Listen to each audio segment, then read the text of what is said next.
episode number 14, Ironman Campeche 70.3 with Danielle Dingman. Welcome to the pursuit of the perfect race. My name is Terry Wilson, and with each episode I bring athletes to you that share their experiences at races in order for you to find your perfect race. We will hear stories from athletes of all ages, abilities, and races of all distances. So regardless of where you fit in, there's something in it for you. Thanks for spending some time with me today. Now let the pursuit begin.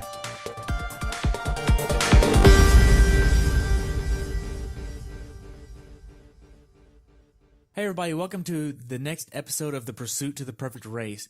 Today I have the honor of talking with Danielle Dingman. She is racing pro for the first time this year. This was her 10th triathlon and second 70.3 at Ironman 70.3 Campache. And today we're going to be diving into the race down there. Thank you for joining me, Danielle. I look forward to it. Yeah, thanks so much for having me. I'm excited to speak with you. Awesome. So when did you decide to do this race? I decided to do the race when I was putting my race schedule together towards the end of last year. Okay. Yeah. It was, I want to say, November, December timeframe. Okay. Why'd you want to do this race?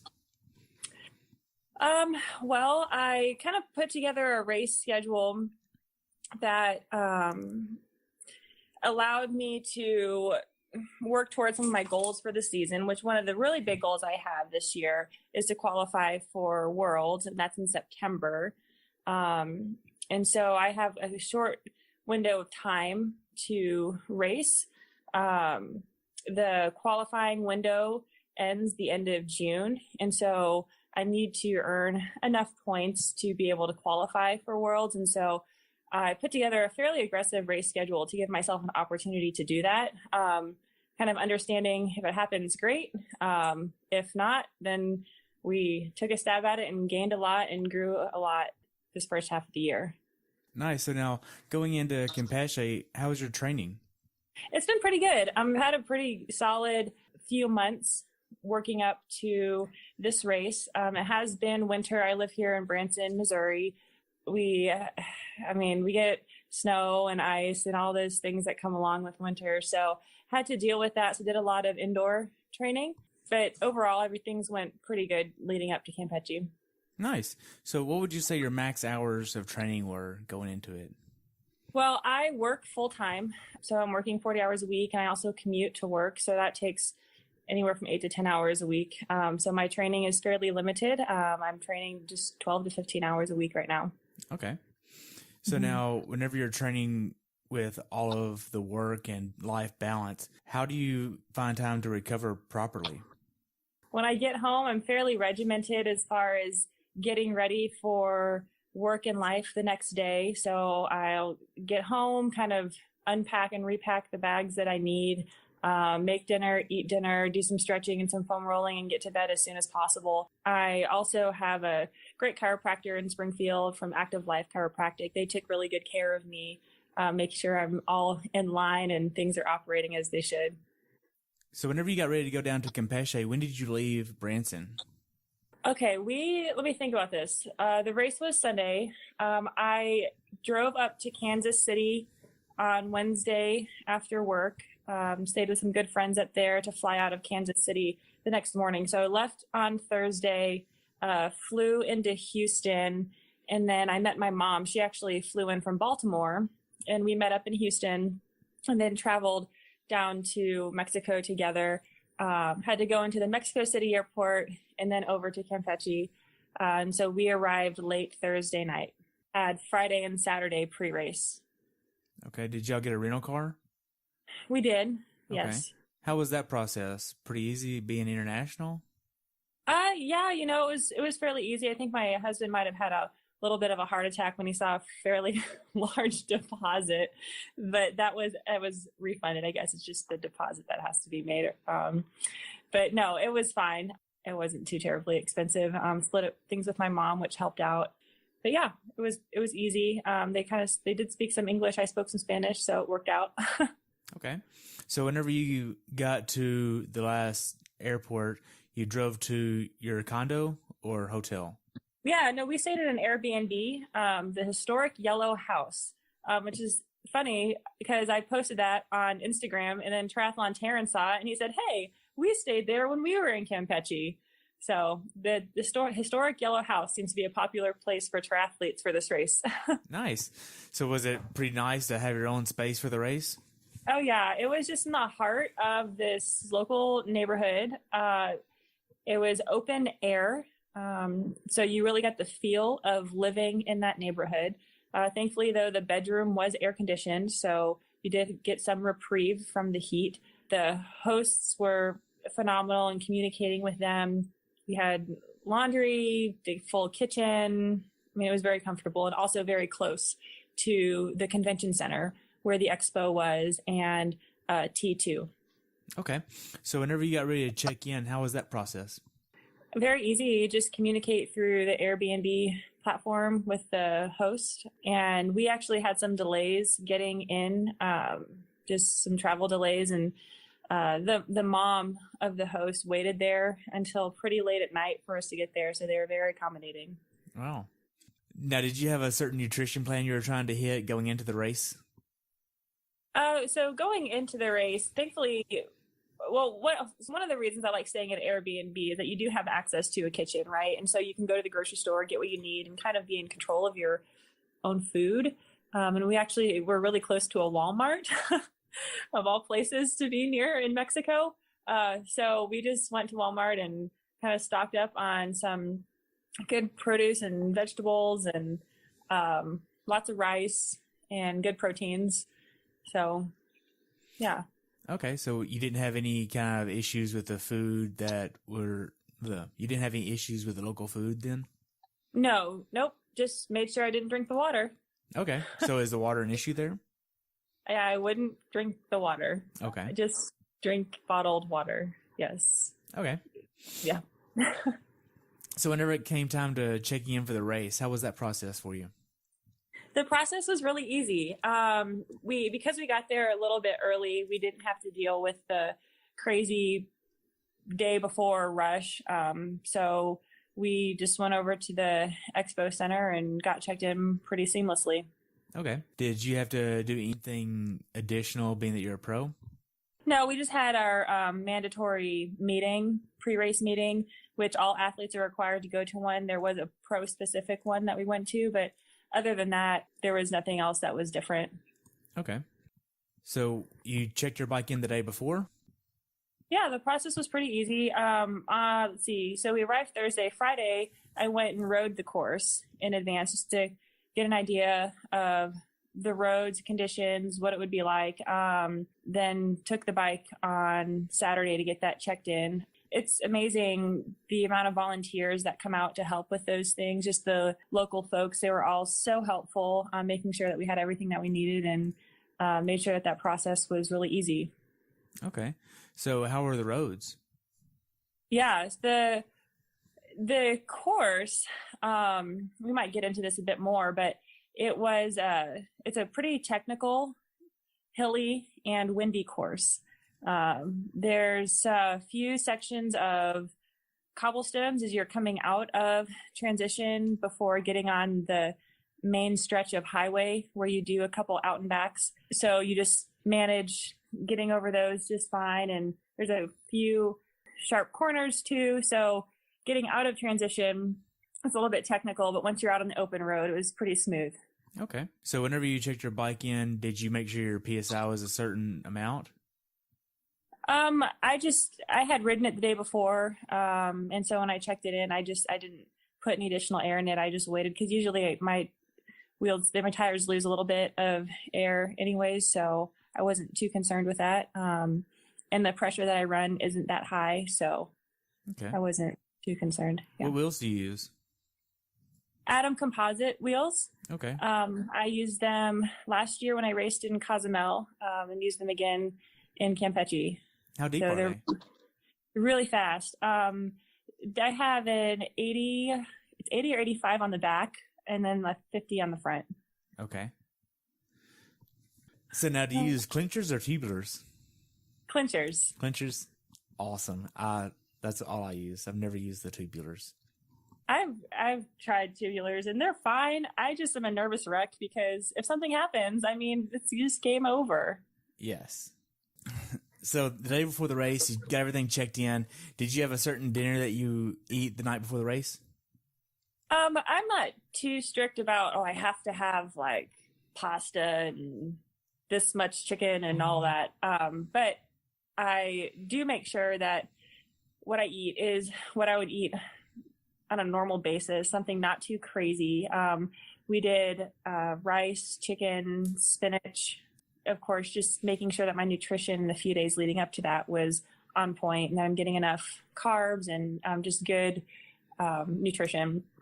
But really the biggest thing the day before the race for me was hydration and rest, because coming from Missouri, it's been fairly cold. And so going into a warm environment, I wanted to make sure that I had plenty of hydration. And so I use a product called Reimmune. It is not necessarily marketed for athletes, but it's super high in all your electrolytes. It has a bunch of sodium, potassium. It's also a probiotic blend. So I do this before races. I actually took 2 the day before the race because I knew I would be needing it. And then really just made sure I rested really good the day before as well. Okay, so what was the weather like the day before the race? Oh, I mean, warm and humid-ish. I would say it was in the low 80s. Okay. Low to mid 80s. I think for the race, I think it was around towards 90. So. Wow. Now, did you go to bed at an earlier time than normal? Not usually. I mean, I'm usually in bed as it is around 8 p.m. every night. And so for this race, I mean, the night before to me it's important to get rest, but you're really probably not going to get that much rest the night before. What's more important is 2 nights before a race. That's what I really value. And then maybe a nap the day before, but the night before the race, I mean, it's hard to really get a deep sleep. At least for me, it is. Right. So what time did you wake up on race day? I woke up around 4 a.m. Okay. Do you have a certain breakfast you do on race day?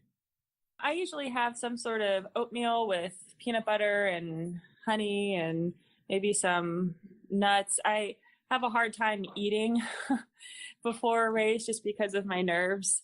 But yeah, I generally try to keep it pretty consistent with what I do on a normal basis. Yeah. So on race day, you got up, you got breakfast. How was everything getting from your house to the race? How was that? We ended up taking the transport that was provided by Ironman to get to the race start, mainly because the race started at the Campeche Country Club, which was a beautiful location. But once you were in for the day, you weren't getting out until everybody was out of transition. And so we ended up just taking the bus down there. And so that way my mom could see the start of the race. And they were supposed to have bus transportation for her to get back into town, but she ended up hitchhiking with some locals. Really? So it made for an interesting experience. Okay. So you get to transition, you go your bike, you lay everything out. How was that?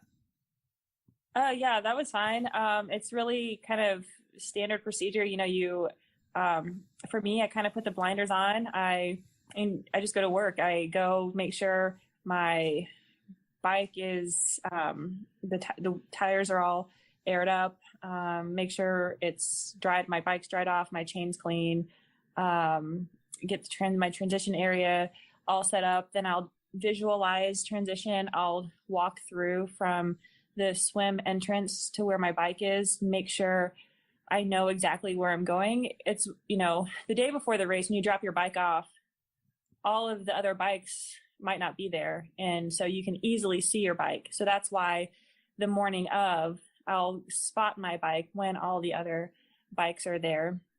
And then I will also visualize the exit and visualize myself mounting the bike. And this race, the transition was different than anything that I have done. It had a kind of a pretty steep cobblestone ramp that we had to run our bikes up and then kind of come around the sharp corner. And then we had a fairly short distance to actually mount our bikes. And I mount with my shoes. My shoes are already on the bike. And so we had a fairly short distance to mount the bike, get our feet in the shoes, and then strap them down before climbing up a pretty steep hill. And so I wanted to make sure that I was comfortable with that. And so that's kind of my pre-race ritual. Okay. Did you make sure your bike was in a certain gear? Yes, I definitely wanted to make sure I was in the little ring up front and then a few rings down in the back to make sure that I'd be able to get up that pretty steep pitch right away. Okay. So whenever you got ready to go down to the swim start, did you have like a speed suit you wore? Yep, I just, it's not a wetsuit legal race, but I did wear a skin suit. Yeah, so I used a Roka swim skin because their race was not a wetsuit legal race. Okay. So you got down to the swim start. How was that process for you? Because y'all went after the men, right? We did. Okay. Yeah. I thought that was kind of, the swim start for me was kind of funny. So after I got my swim skin on, we went down. Actually, we were able to warm up a little bit in the warm up area in the water, and then headed over to the start. Well, after the men went off, then they were announcing the women, and then they just started rambling a whole bunch of things in Spanish. You know, I speak Spanish, and I feel like I would also understand something in Spanish that's like ready, set, go. There was none of that. It was just ramble, ramble, ramble, air horn. And so it was like, all right, we're going. And then got in the water, and then I heard the air horn again, and I was thinking, oh my gosh, was there a false start? Can you false start in triathlon? Like, no one's stopping, just keep swimming. Wow. Yeah. So it was not just you, it was everybody, right? Yeah, no, the air horn went off, and we all went, and then we all just kept swimming, so. Okay. So Yeah. now how did the swim go for you? Well, I shouldn't say that I'm not a swimmer. I'm working on becoming a swimmer. It's not my expertise. I started swimming last June, which has been the most challenging thing I've ever done in my life. So I was with the group, I'd say, for the first about 200. And then I was in no man's land for most of the swim. So, I mean, the positives are that I stayed calm through all of it. And I know what I have to work on still. Yeah, that's pretty much how the swim went. Okay, now I know you swim almost directly east, right? Into the sun. Yes. Yeah, that wasn't bad, actually. I think we went off right around 7, so the sun wasn't really a factor yet because we started pretty low and there were some hills there, so it kind of blocked a lot of that sunlight. Okay. So now you get out of the swim and you go to T1. Was there sand in between the swim out and T1? I don't recall much sand. They had a nice carpet for all of the athletes. So you just followed that carpet, and then the bikes were in a grassy area, and the grass was dry. Okay. So didn't really have to deal with much sand that I can recall. Okay. So now you get onto the bike a little bit in. As far as the bike goes, did you have a certain nutrition plan for the bike? I did have a nutrition plan, and just like every race goes, regardless of the plan that you have, you can expect there to be changes. And so I have a cue card that I say a cue card, it's really just a piece of paper that I wrote on tape to my bars on my bike. So it just prompts me when I should eat certain things. And that way it just takes out any second guessing for me. Because I know what I'm going to eat, know when I'm going to eat it. Well, if you recall, I mentioned cobblestones early on. So at one point I looked down to grab a gel, and I realized I was missing 2 gels and a quarter of a Cliff Bar. And I don't know when they disappeared, but I'm pretty sure at some point, probably when I was going over the cobblestones, it's a fairly rough section, it may have bounced out of my bento box on the bike. So I think that's kind of one of the lessons that I learned, that if I know that I have some sort of rough road like that in the future, I'll probably just put a little piece of tape over the flaps of that bento box so that food doesn't fall out. Knowing that I was deficient on what I needed, I just kind of readjusted my nutrition strategy and spaced out the rest of the food that I had. I also took a Gatorade, which I don't normally do, but I knew that I would need the extra calories and electrolytes that I was lacking. Okay. Are you still riding the Trek? I am. Yep. That has the built-in bento box, right? Yeah. I mean, it comes with the two little mounts where you can mount on the bento box. Okay. And it just came out of that. It was just a little too loose, I guess. No, so the box is it's made out of this rubber. The sides are stiff, but the flaps on top are fairly thin, which makes it easy for you to get in and out of. But I had it packed pretty full, so maybe I shouldn't pack it as full in the future. I don't know. Awesome. You get to the out and back portion of the bike. Uh-huh. Was there any shade out there? No shade. None? No shade. All open road. Yep. Now, were there any potholes or speed bumps or anything else?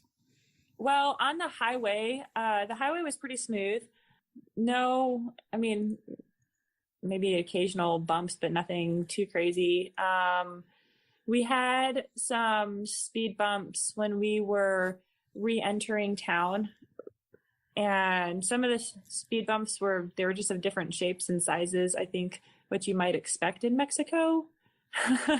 But I had pre-ridden the course, and so I had practiced taking those speed bumps at speed, just to know what to expect during the race. Okay. Now, for this race, did you use an aero helmet? I did. And that's something else. So, there's so many things that go into triathlon, so many little things. And one of those little things is making sure that your helmet is seated properly and tight enough, which normally it is. But I didn't do that really as I should have before the race. I think, this is just first race of the season, and one small oversight. When I went over the cobblestones, my helmet wasn't as tight as it should have been. And so it kind of made it not sit straight and really looked kind of ridiculous for about half of the bike. When I realized that, my helmet's not sitting how it should, then I fixed it. Nice. Now, were you trying to hit a certain power number on the bike? No, I was not trying to hit a certain power number. There's definitely certain power numbers I would have liked to see. But really what I was focused on for this race, it was cadence, really kind of staying comfortable, trying to find as much speed as possible on the course. My power ended up being lower than I was hoping it would have been. And also, what I've been doing in practice, I think part of it was just, first race of the season. Also, I really struggled the first half of the bike getting comfortable in the wind. With it being winter, I hadn't done much training outdoors.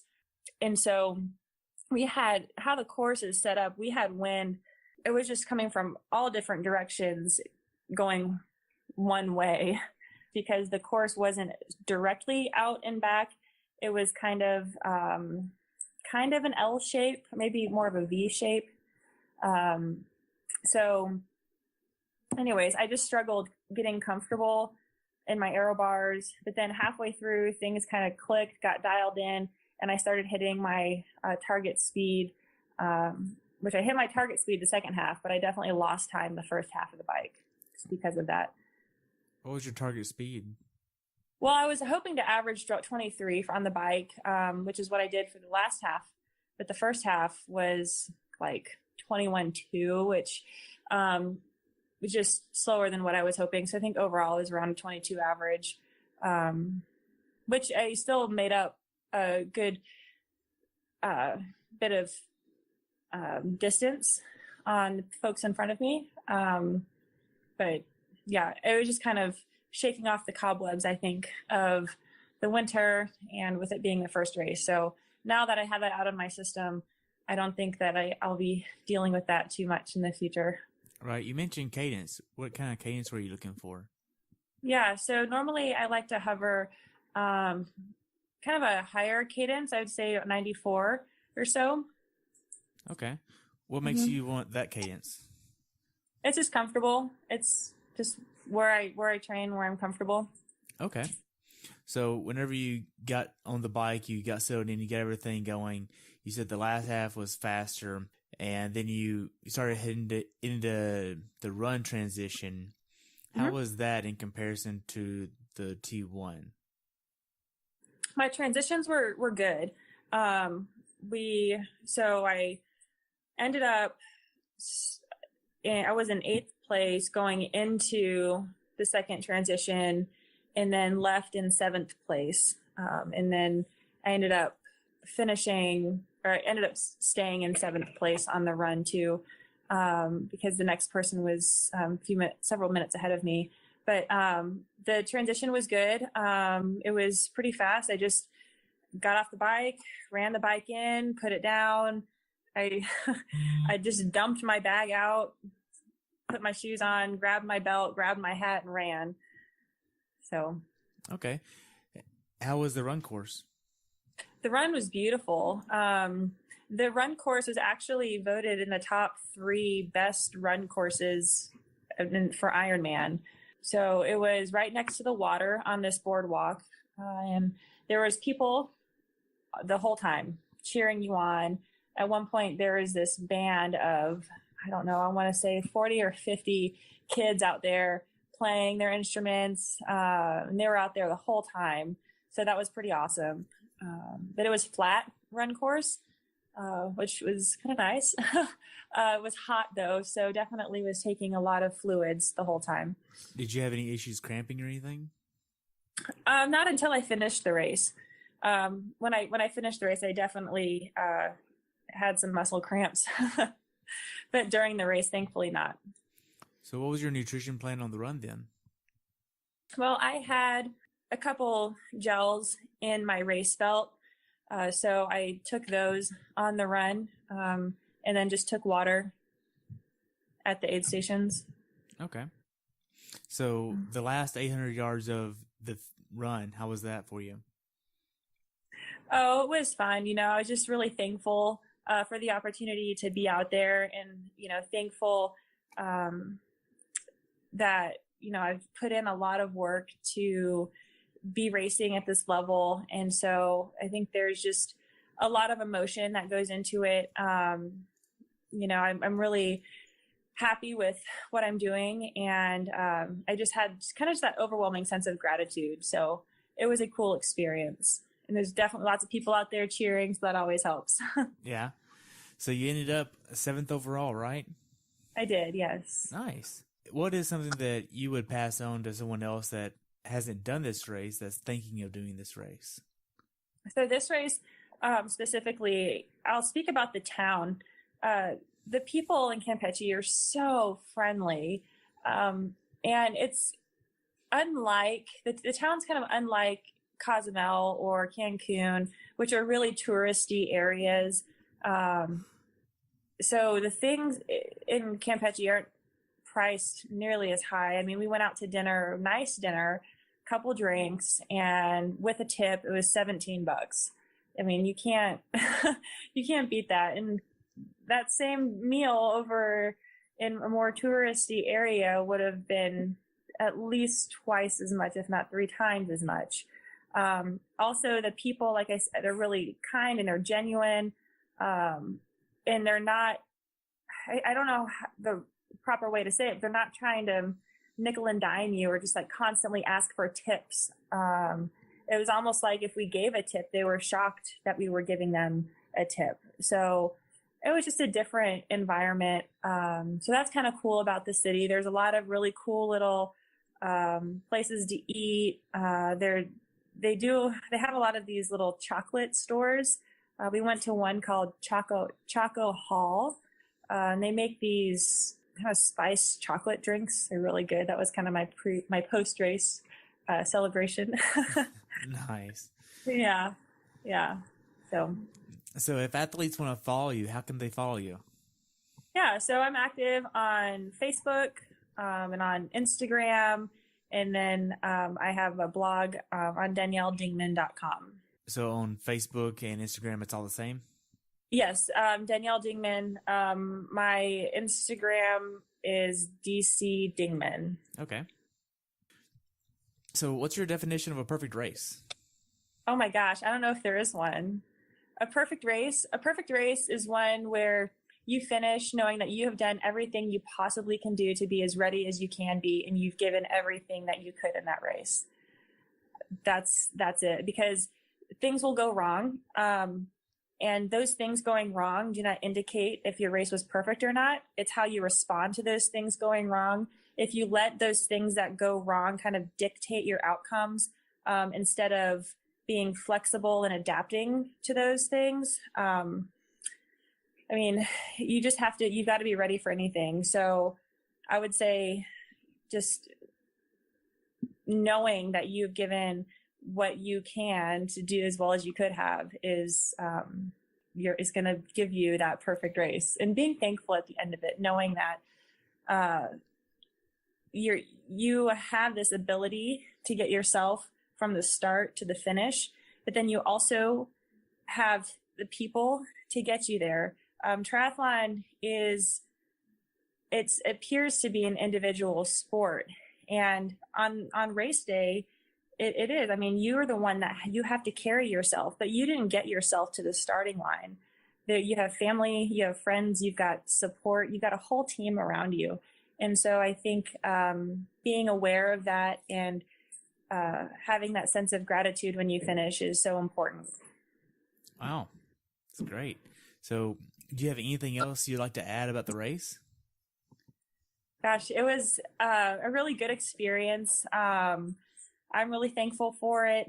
We just encourage anybody that does do any sort of international race to just be patient with the travel process. I think it can get fairly stressful when you're trying to, make sure your bike gets there, or make sure you're getting enough rest and all of that. Just take things one at a time. Try not to stress out in the process, and enjoy the experience and meet people along the way. So one thing I didn't ask was, well, Danielle, I want to thank you for your time today, and I appreciate all the information you've shared with me. I look forward to following you in the future. So what's next? Yeah, well, thanks so much for having me. What's next? I have Galveston 70.3 in just under 2 weeks now, April 8th.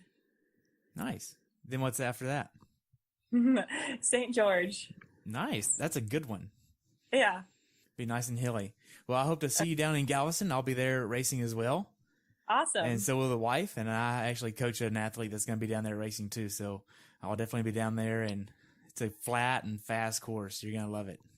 I'm super excited. Awesome. Well, thank you so much for your time. And I look forward to following you, okay? All right. Thank you. All right. Bye. Hey, everybody. Thanks for tuning in today. If you were able to learn something from today's episode, take a minute to leave us a review over on iTunes or share it with a friend. This will help us share it with even more athletes. If you'd like to learn more about who I am and what I do, check out my website at CoachTerryWilson.com, where you can find the rest of the episodes of this podcast as well. Until next time, continue the pursuit.